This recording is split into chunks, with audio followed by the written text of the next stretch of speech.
இப்போ இந்த உணவு பழக்கம்னு சொன்னீங்க, அது இன்றைக்கி வந்து வீட்டில் சமைக்கிறத விட வெளியில் வாங்கி ஃபாஸ்ட் ஃபுட்டு இந்த இதெல்லாம் சாப்பிட்றாங்க, பீட்சா பர்கர். இது வந்து உடல் அளவுக்கு ரொம்ப கேடு. எந்த உணவு சாப்பிட்றது பெட்டர்? என்னென்ன மாதிரியான உணவுகள் எடுத்துக்கலாம்?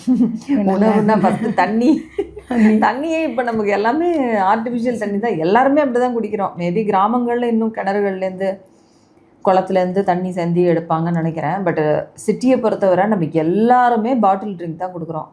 ஸோ அதுவே ஒரு ஃபஸ்ட்டு ஒரு இது நமக்கு, அதுவே ஒரு வாட்டரே ஒரு ஜங்க் வாட்டரோ அப்படின்னு ஒவ்வொரு நாளும் தோணும். ஃப்ரெஷ்ஷாக கிணத்துலேருந்து நம்ம தண்ணி எடுத்து அந்த சூரிய ஒளி பட்டு அந்த தண்ணி குடிக்கிறதுக்கும், இப்போ நம்ம பாட்டிலில் எப்போ தயாரித்து அந்த பாட்டிலில் எத்தனை நாளாக அந்த பிளாஸ்டிக் பாட்டிலுக்குள்ளே அந்த தண்ணி உட்காந்துருக்கோ அந்த தண்ணியை தான் நம்ம எல்லாருமே குடிக்கிறோம். அதுதான் பியூர் தண்ணின்னு வேற நம்ம வந்து சொல்லிக்கிறோம். ஸோ இந்த விழிப்புணர்வு நமக்கு எல்லாருக்குமே வரணும். ஜென்ரலாகவே இந்த குளங்கள், நம்மளுடைய நீர்நிலைகளை நம்ம பாதுகாக்கக்கூடிய இந்த பாதுகாத்து வச்சாதான் கிணத்துல தண்ணி இருக்கும். கிணத்துல தண்ணி இல்லைன்னா அதை உடனே கார் பார்க்கிங்காவோ இல்லை அது ஒரு வேறு யூட்டிலைசேஷனுக்கு அந்த கிணறு வந்து க்ளோஸ் ஆகிடுது. இதை தான் நிறைய ஈவன் செகண்ட் டயர் சிட்டிஸில் கூட இப்போ கிணறுகளே இல்லாத நிலைமைக்கு போயிட்டுருக்கோம் நம்ம.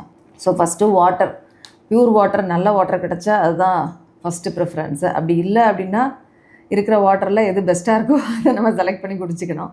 ஃபுட்டு பார்த்திங்கன்னா நான் ஜென்ரலாக சிம்பிளாக சொல்வேன், ஹோம் குக்டு ஃபுட்டு வீட்டில் சமைச்சு சாப்பிடுங்க. அது ஒரு சின்ன ஒரு உணவாக இருந்தாலும் அது வீட்டில் சமைச்சு சாப்பிட்றப்ப ஆட்டோமேட்டிக்காக பல பிரச்சனைகள்லேருந்து நம்ம வந்து வெளியில் வந்துடுவோம். என்றைக்கா ஒரு நாள் ஒரு அவசரத்துக்கு நம்ம வந்து ஜங்க் ஃபுட்டு சாப்பிட்லாம், இல்லை வெளில ஆர்டர் பண்ணி சாப்பிட்றது தப்பு இல்லை. அது ஒன்றும் அதுக்காக நம்ம எல்லா நாளும் இதுதான் சாப்பிடல சாப்பிடாமல் இருக்கணும்னு நான் சொல்லலை. பட் அதை வந்து லிமிட் பண்ணிக்கோங்க. ஆப்ஷன் இல்லை அப்படின்றக்கப்ப அந்த ஆப்ஷனுக்கு போங்க. But when ever you have time வீட்டில் குக் பண்ணி ஃப்ரெஷ்ஷாக சாப்பிட்றத அந்த பழக்கத்தை வந்து வச்சுக்கோங்க.